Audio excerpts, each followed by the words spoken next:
बिस्मिल्लाहिर्रहमानिर्रहीम। अस्सलामुअलैकुम। आप देख रहे हैं one by one news HT. नाज़रीन, खबर शामिल करते हैं फैसलाबाद से, जहां जीटीएस चौक फ्लाईओवर पुल पर चढ़ते हुए बस और रिक्शे में तसादुम। तफसीलात के मुताबिक पुल पर बस और रिक्शा एक साथ जा रहे थे।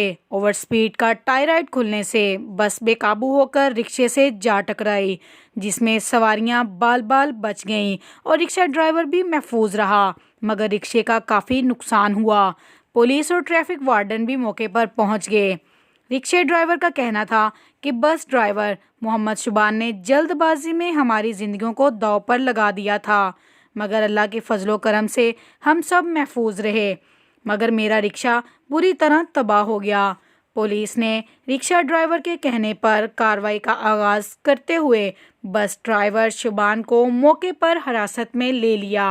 आपको अपडेट कर रहे हैं फैसलाबाद से, जहां जीटीएस चौक फ्लाईओवर पुल पर चढ़ते हुए बस और रिक्शे में तसादुम, तमाम सवारियां महफूज रहीं। मज़ीद खबरों से बाखबर रहने के लिए देखते रहिए हमारा channel one by one news HD. ताज़ा तरीन अपलोड्स की नोटिफिकेशन हासिल करने के लिए हमारे चैनल को सब्सक्राइब करें और साथ में दिए गए घंटी के निशान को दबाना ना भूलें।